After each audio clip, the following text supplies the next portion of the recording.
Hello friends, वायरहेड के पिछले chapter में हमने देखा था कि डिटेक्टिव जिन सियोंग कैंग जिन हो ली से मिलने के लिए आए थे और उसके पास्ट के बारे में पूछ रहे थे, जहां पर जिन हो ली को पहली बार रोते हुए भी दिखाया गया था। इस चैप्टर की शुरुआत होने से पहले ऑथर ने कुछ स्पेशल एपिसोड्स को भी पोस्ट किया था, क्योंकि यहाँ पर इस वायरहेड के पहले सीजन का एंड हुआ था। उनमें से 4 एपिसोड में से एक ही एपिसोड मुझे ज्यादा पसंद आया, जिसमें सैम डेक की कुछ बैक स्टोरी दिखाई गई थी। सबसे पहले मैं उसी स्पेशल एपिसोड को बहुत ही छोटा करके डिस्क्राइब कर रही हूँ। तो इस स्टोरी की शुरुआत होती है नेमलेस पर्सन से, वही जो पहले सैम डेक से पिट चुका है। वही स्टोरी को सुनाता और कहता है कि सोमालिया के बैटलफील्ड्स में लड़ाई हो रही थी। वहां पर हमारे कमांडर थे ओलिविया और उनके सामने एक आदमी जो लड़ रहा था। हमारे कमांडर को तो बस इसी खुशखबरी का इंतजार था कि कब हम जंग जीत जाएंगे, लेकिन तभी उन्हें एक शॉकिंग न्यूज मिली थी कि एक ही इंसान ने पूरी की पूरी बटालियन को खत्म कर दिया। वो खुद भी बहुत ही बड़े शौक में रह गए थे। जब कमांडर देखता है बैटलफील्ड में कि ऐसा कौन है जो हमारे सारे साथियों को खत्म कर रहा है, तभी उसे एक आदमी दिखाई देता है जो बिल्कुल मॉन्स्टर की तरह लग रहा था। वो लड़ाई कर रहा था पूरे जोर से और उसी की तरफ चलता हुआ आ रहा था। वो कोई और नहीं, सैम डेक है। और तब नेमलेस कहता है कि उस दिन पहली बार मैंने एक फाइटिंग गॉड को देखा था। दूर से देखते ही सैम डेक को कमांडर डर भी गए थे। उन्होंने सारे गन्स को तैयार कर लिया था बुलेट फायर करने के लिए। एक एक करके सारे सोल्जर्स बुलेट फायर भी कर रहे थे, लेकिन सबसे बड़ी शॉकिंग बात तो ये थी कि उसे एक भी बुलेट नहीं लगी। वैसे ये सचमुच शॉकिंग है कि ऐसा कुछ दिखाया गया है कि एक भी बुलेट सैम डेक को नहीं लगी, और उसे रोकने का तरीका तो उससे भी ज्यादा शॉकिंग था।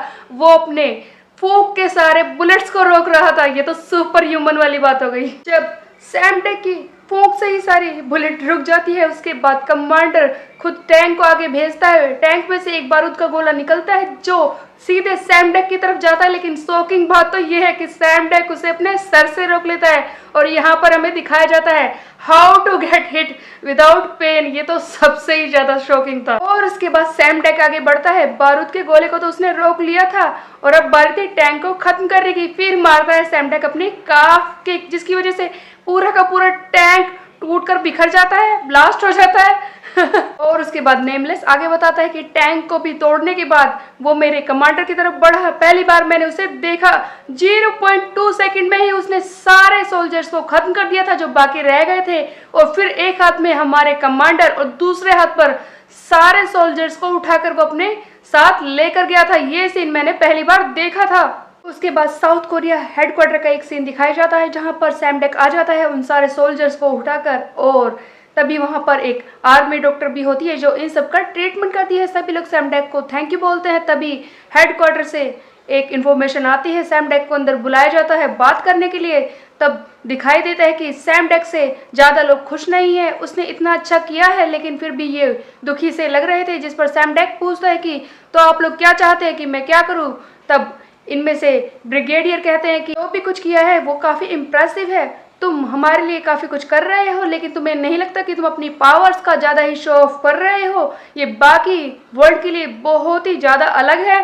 तभी सैम डेक कहता है कि मैं इसमें क्या कर सकता हूँ, जैसी सिचुएशन थी मैंने उसी हिसाब से ये सब किया है। तो बेसिकली इस सीन को देखकर ऐसा लगता है कि आर्मी चाहती थी कि सैम डेक दायरे में रहकर काम करे, लेकिन उसकी पावर के चलते सैम डेक हमेशा आप से बाहर हो जाता था, जिसकी वजह से आर्मी को जवाब देना मुश्किल हो रहा था।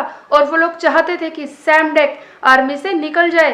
तब सैम डेक गुस्से में आ जाता है और कहता है कि बताओ फिर मैं क्या करूं, आप लोग क्या चाहते हैं।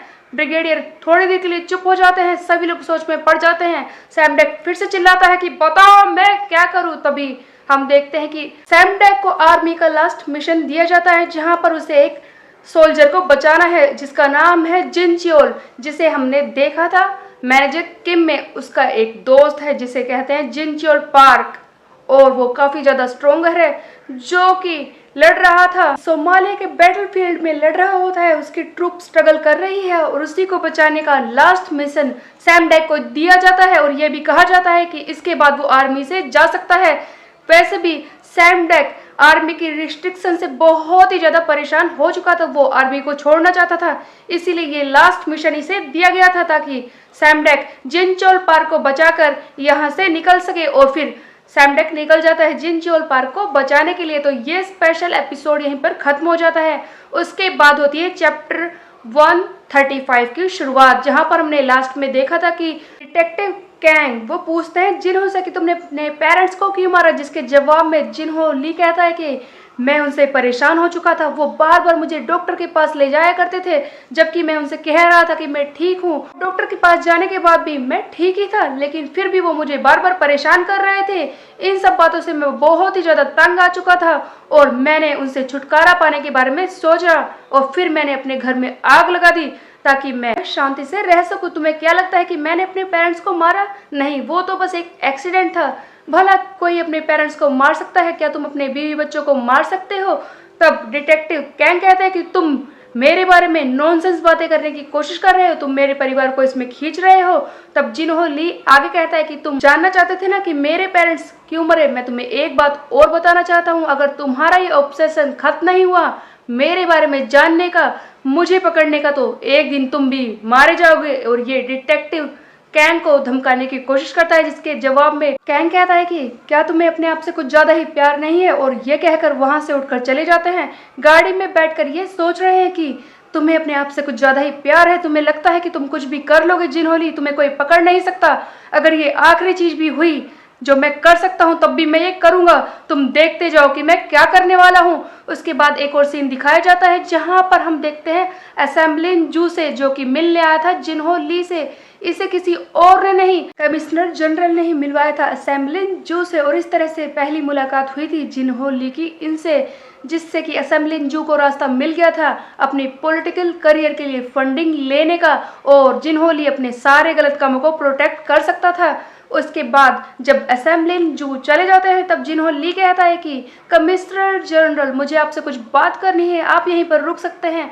दोनों ही बात करने के लिए बैठ जाते हैं। अब कमिश्नर जनरल कहते हैं कि मैं तुम पर काफी फेवर कर चुका हूँ, तुम्हें क्या लगता है कि तुम्हारी बातों में मैं आता ही रहूंगा, अब मैं कुछ नहीं करने वाला। जिस पर जिनहो ली जवाब देता है वैसे भी मैं आपसे कोई फेवर नहीं मांगने वाला था, और जैसा कि मैंने आपके साथ एग्रीमेंट किया था आप मेरे लिए काफी कुछ कर चुके हैं, कई सारे लोगों से मिलवा भी चुके हैं जिनसे कि मैं मिलना चाहता था, लेकिन बात यह है कि एक और फेवर है जो मैं आपसे करवाना चाहता हूं। तब कमिश्नर जनरल के पास कोई ऑप्शन नहीं है, उन्हें ये फेवर मानना ही पड़ता है।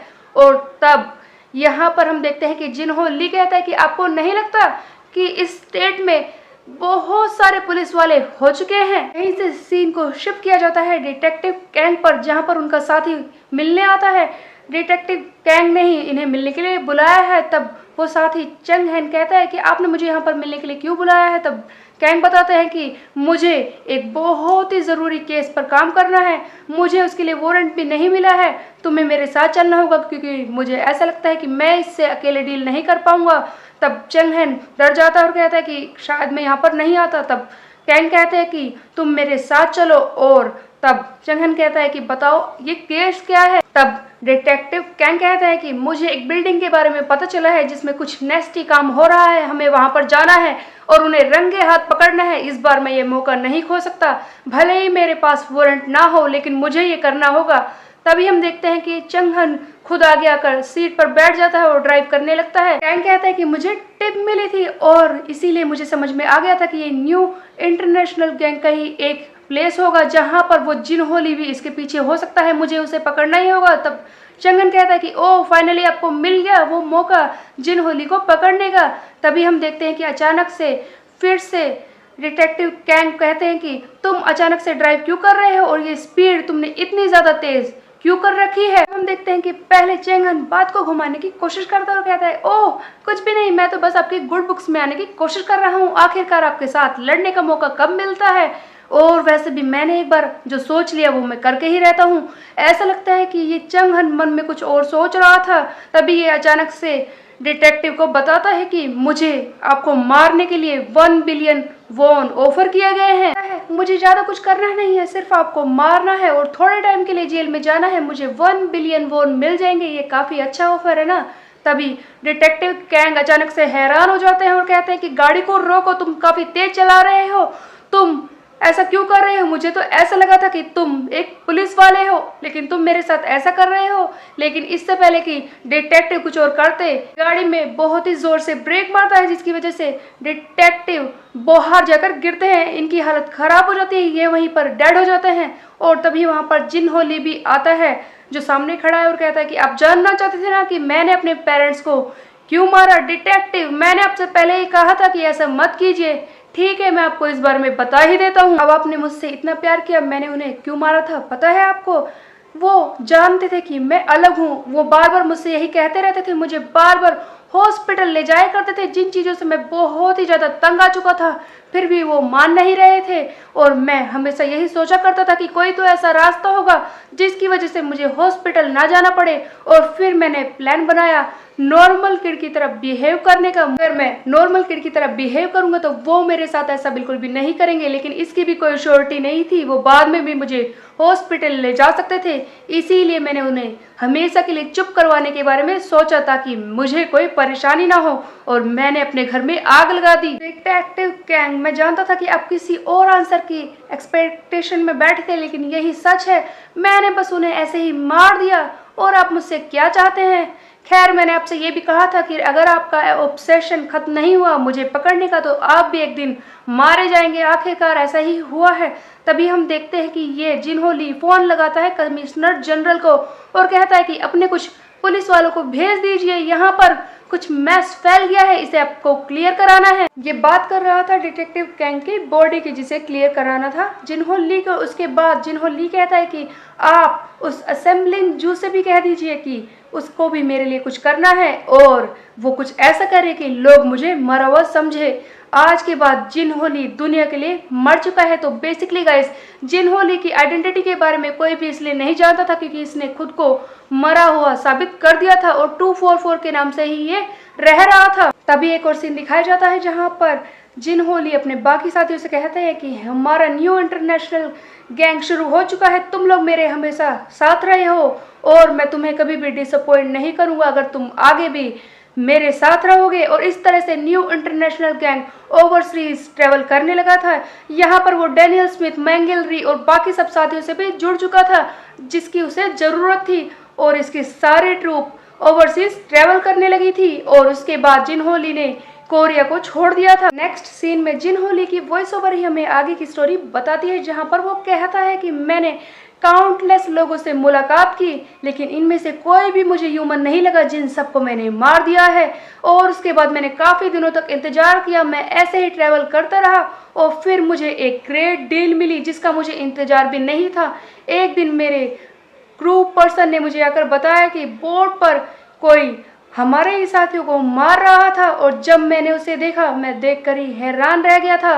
और पहली बार उसे देखकर मुझे ऐसा महसूस हुआ कि मेरे अलावा इस दुनिया में और भी कोई ह्यूमन है। और ये बात कर रहा था सियोंग जन की, जब सियोंग जन इसकी पहली बार शिप पे आया था। होली आगे कहता है कि मैं बहुत ही ज़्यादा खुश था कि मेरे अलावा एक ह्यूमन है जिससे मैं पहली बार मिल चुका हूँ। मैं उसके साथ काम करना चाहता था, बहुत ही ज़्यादा खुश हो रहा था, लेकिन ये गट फीलिंग भी मेरे अंदर थी कि ये इंसान एक बहुत ही बड़ी कमजोरी मेरी बन सकता है। उसके अलावा सबसे ज़्यादा ज़रूरी बात तो ये है कि ये भी मुझे ह्यूमन नहीं समझता और मेरे साथ टीम अप भी कभी भी नहीं हो पाएगा। और शायद इसीलिए इसने सियोंग जन को भी मरवा दिया है। और हम देखते हैं प्रेजेंट में स्टोरी आ चुकी है। तो बेसिकली जिन हो ली की पास्ट स्टोरी खत्म हो जाती है। वही सीन आ जाता है जहाँ पर पुलिस वाले जिन हो ली को पकड़ कर ले जा रहे हैं। जिन हो ली कहता है कि काफ़ी लंबी स्टोरी थी, आई थिंक मैंने कुछ ज़्यादा ही बोल दिया है। तुम लोगों को क्या लगता है, क्या मैं कुछ नहीं कर सकता? तुम्हें पता भी है कितने सारे लोग मेरी साइड में हैं और कितने सारे पुलिस वाले भी मेरी साइड में हैं। और तुम लोग जो वैन में बैठे हो, तुम्हें क्या लगता है कि तुम में से कोई ऐसा नहीं होगा जो मेरी साइड में हो सकता है? लोगों को पता है कितने सारे पुलिस वाले मेरे अंडर कंट्रोल है। और तभी एक ड्राइवर को डराने की कोशिश करता है और चिल्लाता है बॉ। और हम देखते हैं कि कार घूम जाती है। उसके बाद हम देखते हैं कि एक पुलिस वाला जो गन निकाल लेता है और वो अचानक से अपने ही साथी पर वार कर देता है। तो ऐसा लगता है कि ये जिन हो ली की ही साइड में है। और तभी जिन हो ली इसे भी नहीं छोड़ता और ये कहता है कि डोंग सेओक ने काफ़ी अच्छा काम किया है, उसने तो मेरी उम्मीद से ज़्यादा लोगों को अपने साइड में कर रखा है, ये पुलिस वाले भी मेरी साइड में है। और जिन हो ली उस आदमी को भी मार देता है जिसने अपने ही साथी को मारा था। इस तरह से वो पुलिस वालों की गन से ही उन्हें खत्म करके गाड़ी से बाहर निकलता है। ली कार से बाहर उतरता है और कहता है कि वेदर कितना अच्छा है, बारिश भी रुक चुकी है। अगर मैं इसी तरह से खत्म हो गया तो ये बहुत ही बड़ी शर्मिंदगी की बात होगी। मुझे अपने अलावा एक और इंसान को तो ढूंढना ही होगा। और होबिन, तुमने मेरे साथ जो किया है मैं उसे भूल कैसे सकता हूँ। और हम देखते हैं कि ये होबिन के साथ अपनी फाइट को याद करने की कोशिश करता है। तब आगे जिनहो ली कहता है कि देखो, मुझे रिवेंज लेना तो पसंद नहीं है, लेकिन ये शर्मिंदगी की बात होगी अगर मैंने कुछ भी नहीं किया तो इसे आज हमेशा हमेशा के लिए सेटल तो मुझे करना ही होगा। मुझे एक मौका तो देना ही होगा। इन सब चीज़ों को ख़त्म करने के लिए हम दोनों में से एक ना एक इंसान को ख़त्म होना ही होगा। हम में से एक को मरना ही होगा, क्योंकि हम में से कोई एक ही जिंदा रह सकता है। के बाद हम देखते हैं कि ये चैप्टर यहीं पर हो जाता है एंड ये काफ़ी ज़्यादा इंटरेस्टिंग चैप्टर था। इसमें सैमडा की स्टोरी भी आई और बाकी चीज़ें भी आई जो बहुत ही ज़्यादा प्लॉट गेनिंग थी और काफ़ी इंटरेस्टिंग थी। सो गाइस, आपको ये कैसे लगी कमेंट करके ज़रूर बताएं। मेरे चैनल को लाइक करें, सब्सक्राइब करें। Bye bye.